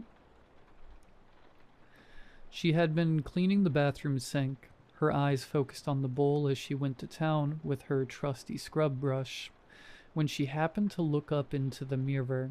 Standing behind her, staring into the mirror, was a shirtless, middle-aged man, his face caked in a sickening mixture of shaving cream and blood. More of the red-hot liquid spurted from a deep, long wound in his throat, and she swore she could feel the blood's sticky warmth splashing against the back of her neck. When she turned around, he was already gone, but that didn't stop the banshee-like shriek from forcing its way out of her. She didn't remember climbing into the bathtub, but she must have raced toward it with primal expedience, where she then coiled up in fear until I arrived. We stayed in the tub for a long time after that, while she battled with her lungs to regain control of her breathing. Eventually, I helped her shaking, weak form climb out of the tub and walked her to our bedroom, where she rested for a while afterwards. No longer in the mood to eat, I threw my pasta in the trash and returned to the bathroom, Where I finished her chores for her. While cleaning the sink, I noticed a small splotch of white shaving cream smeared upon the counter, which I promptly wiped away. I somehow managed to convince myself that it had been my own shaving cream, despite the fact that I had been growing a beard at the time and hadn't used the stuff in months. I reluctantly asked my uncle about the incident, and what he told me disturbed me enough that I decided I would not repeat it to my wife unless she asked me about it. To this day, she never has. My uncle told me that the man in question had recently been murdered by his wife. She had come up behind him while he was shaving, one of his old-school double-edged razors, blades hidden in her hand. She sliced open his throat before he even had a chance to realize what was happening. Now she was sitting in the local jail, while he was in the funeral home next door, waiting to be put to rest by his confused and devastated family. At the time, his wife had not provided a motive for the murder, and I never followed up with my uncle about it. I didn't see much good in knowing. Naturally, we discussed moving out after this. Oddly enough, my wife was the one who was more intent on staying in the house, despite her experience being significantly worse than mine was. "We've made a commitment to this house," she said, "and we're going to stick to it. There's no way we can let this place beat us that easily." She forced a smile. "Besides, both Mr. Grayson and your uncle said we don't have anything to worry about with these visitors. It's not like they can hurt us or anything." "Yeah," I said, "but they can scare you so badly that you wind up hiding in the bathtub." I was more surprised than anything else. I'm sure I won't react nearly that badly next time. My wife placed a reassuring hand on my forearm. "You don't need to worry about me. I'll be all right." "Are you sure?" I asked, unconvinced. She nodded. "Yeah, I can handle a few scares here and there if you can." I finally gave a smile back to her. It was mostly genuine. "Of course I can. It's going to take more than a few unexpected guests to scare me out of this place." And so we were in agreement, and the matter was settled. Years passed in that house. We raised a family together, a pair of beautiful daughters that became our entire world. All the while, we continued to be inconvenienced by our regular visitors. Sometimes weeks would go by where nothing paranormal happened, but other times we'd both have experiences for multiple days in a row. As it turned out, my wife had been right. She had never had as bad of a reaction as the one after the first incident. Some ghostly encounters were worse than others, but never once had we ever felt threatened by any of the presences in our home, or at least, not for a while. But I don't want to get ahead of myself. We eventually mustered the bravery to do as Mr. Grayson and my uncle had told us to, and encouraged any guests we encountered to leave. Like my uncle said, there were a few that ignored our urges and stuck around for a while after we had spoken to them, but most of them didn't put up a fight. The good ones did, as we instructed, usually disappearing with such little fuss that it often took us a little while to even realize that they had left. As our two daughters grew up, we taught them how to deal with the apparitions they encountered, and soon they would even begin telling us stories about the ghosts they vanquished throughout the house. My youngest once encountered an elderly woman in our garden when she was gathering peppers for her mother, and on the same day, our oldest came across a young boy around her age, while she was pulling her bike out of the shed. Both of them encouraged the interlopers to move on, and both guests had listened without any complaint. I was oddly proud of my girls. It felt as if they had taken up the mantle of some old family tradition, and were following in the well-trodden footsteps of their ancestors before them.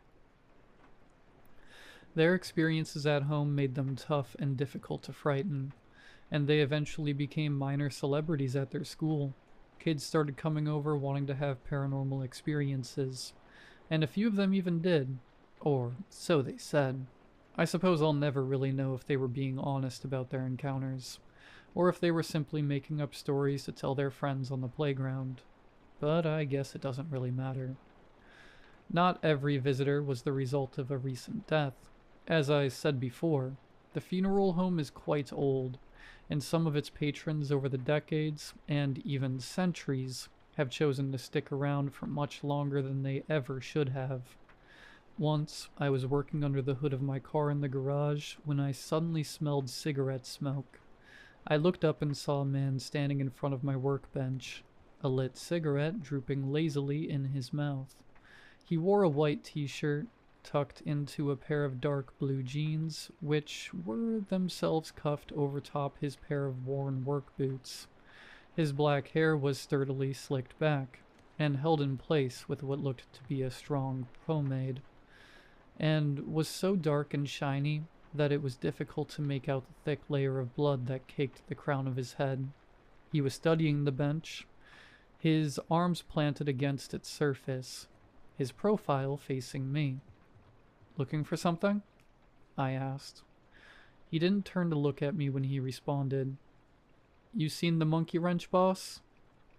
"No," I said, "and I think you ought to leave." "Oh," he said. "All right then." I turned my attention to my car, and when I looked in his direction again, he was gone. The smell of his burning cigarette lingered in the garage for the rest of the afternoon. There was a time one summer when my wife and I had some of our college friends over for a cookout. We had warned them that they might encounter one of our regular guests during their visit, but they all laughed it off and didn't think much of it.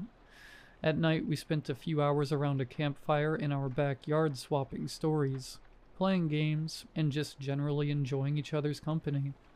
The group initially consisted of 5 of us, my wife and me, along with our 3 friends. But at a point that I could not, and I still cannot discern, our number increased to 6. My wife was the first to notice him sitting in an empty space between 2 of our friends, and she subtly drew everybody's attention to him in the uneven light of the guttering fire. We could see his messy brown beard and matching hair beneath his brimmed hardy hat, as well as the Prussian blue jacket that adorned his upper body, and in the light of the flame, I could just barely make out that the jacket had been torn to shreds there. Our friends, too frightened to move, could only watch as the man in blue sitting between them leaned forward, pulled a metal flask from his hip and began to drink.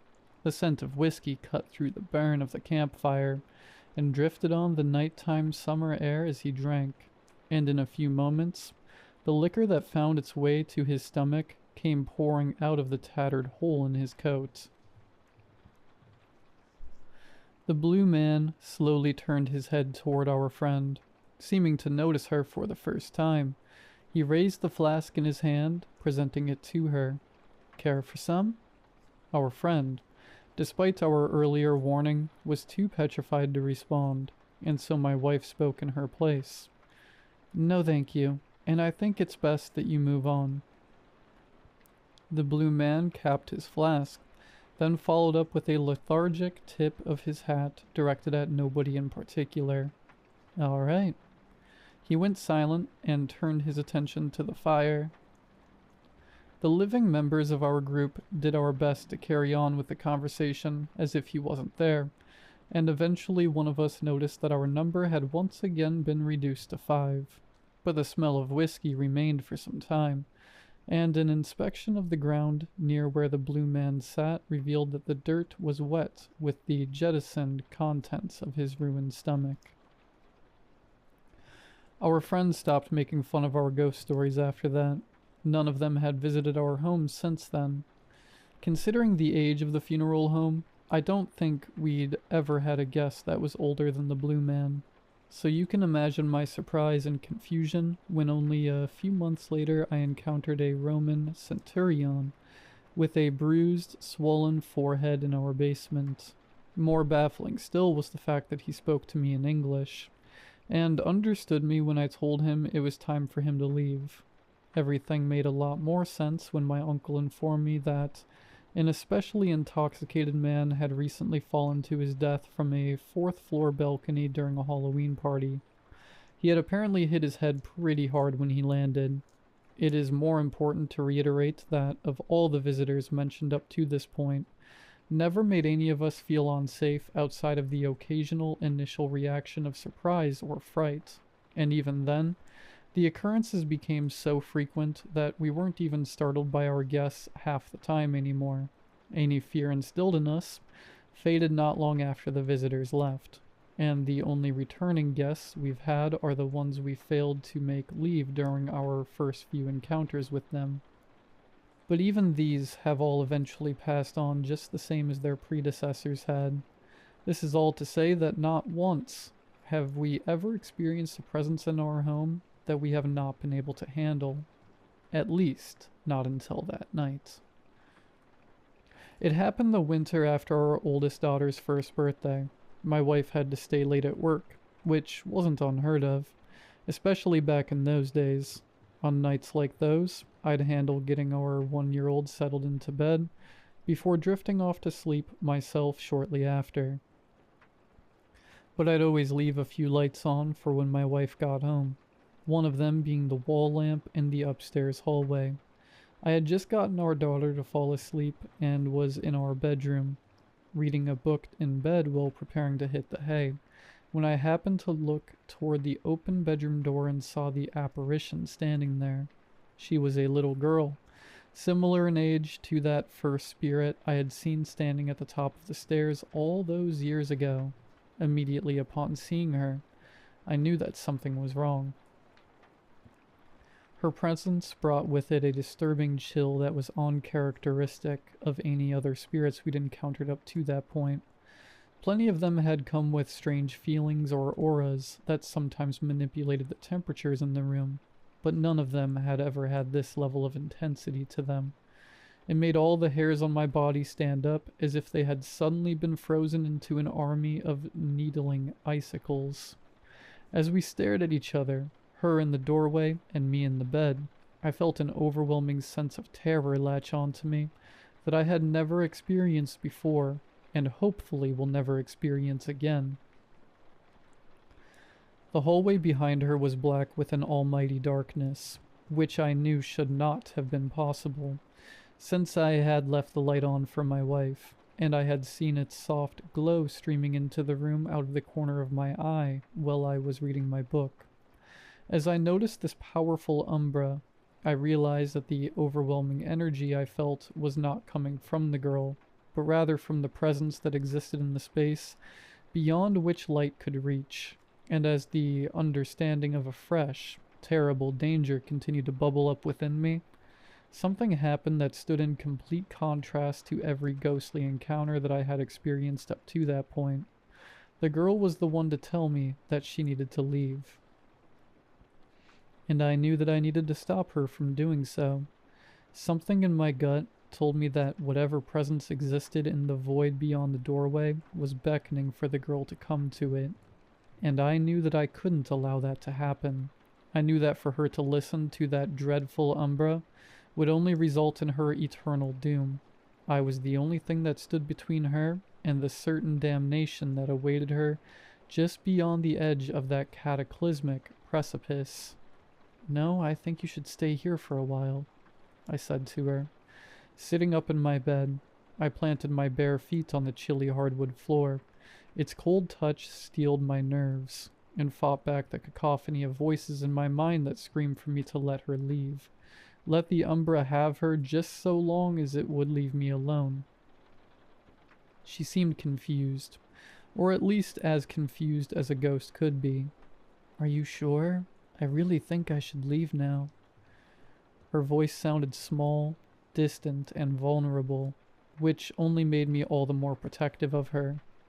"I'm sure," I said. "Stay in this house for a bit, okay? You can even go play in our daughter's room for a little while. You'll like it in there. It's cozy, with lots of toys and big, soft pillows." "I don't know," she said, turning to look through the doorway toward the darkness. "My friend says he's going to take me to my parents. He says they're looking for me." Don't listen to him, I said. He's a stranger. You shouldn't talk to strangers. She paused as if hearing somebody speak. He says that you're a stranger. I know your parents, I said. It felt wrong to lie to her like that, but I knew I had to do anything I could to stop her from going with the presence in the hallway. They'll come to get you soon, but you have to stay here, okay? The girl remained silent for a long time while I barely so much as breathed from my spot on the bed. The room grew heavier, darker, and I found that my lungs soon struggled to take in air, as if they were freshly recovering from running a marathon. My forehead grew slick with sweat despite the chill that infested the room. My body began to burn and ache. Paradoxically, rather than escape the heat, I felt the almost uncontrollable need to crawl beneath the warm, safe covers and hide from the powerful umbra that seemed to be slowly sweeping into the room in the form of long, black, shadowy tendrils. I suddenly felt an overwhelming sense of defeat. I feared that the girl was going to follow the presence, and that she would quickly be lost to the unending darkness that so sweetly coaxed her from such an agonizingly short distance away. But soon, I noticed that the dark presence was beginning to recede, until finally the light in the hallway was able to once again pierce through the weakening gloom. The terrible chill fled from the room, and the dense miasma that had been suffocating me and draining the very will to live from my bones faded back into light, breathable air. Okay, she said. I'll stay. Good, I said. And let me know if he tries to talk to you again, okay? Okay, she said again. The girl stood staring at me for a spell while my nerves continued to strum all along my anxious body, like a mass of broken guitar strings. Reaching a shaking hand toward my nightstand, I picked up my book and forced myself to return to my reading in an attempt to calm myself down. When my body was once again my own, I looked back at the doorway. The girl was gone, and gentle lamplight bled in from the hall. Strangely enough, I was no longer worried for her. I somehow understood that whatever presence had wanted her had been thwarted that night, and that she was safe for the time being. The truth was confirmed to me when I saw her again a few weeks later, and with the umbratic presence absent, I finally told her that it was time for her to move on. When she vanished for the last time, I felt an inexplicable peace overwhelm me, and I started to cry. To this day, I don't know the extent of what the Umbra wanted with the girl, but I know now, as I did back then, that its intentions were nothing short of sinister. I still wonder what had caused that presence to specifically latch onto her, instead of the countless other souls that drifted through our home. But I could never muster the courage to research the entity or ask my uncle for more details about the girl's death. I debated not even telling my wife about this encounter, but ultimately decided that she needed to know. I stayed up until she got home that night, much to her confusion, and immediately told her what had happened. She remained quiet for a long while after that. Neither of us slept that night. It has been the better part of 2 decades since that incident. My youngest daughter just started high school, and my uncle retired from the police service going on 5 years ago now. Mr. Grayson still holds his funeral services next door. I saw him outside welcoming mourners just last week, and I try not to think about the fact that the old man looks like he hasn't aged a day since I met him. Countless guests have come in and gone in the years since that terrible night. But that dark presence has not returned. I don't know if it ever will, and I pray to God that I never have to feel what I felt that night again. More than that, though, I pray that my wife and daughters never have to experience what I went through on that night.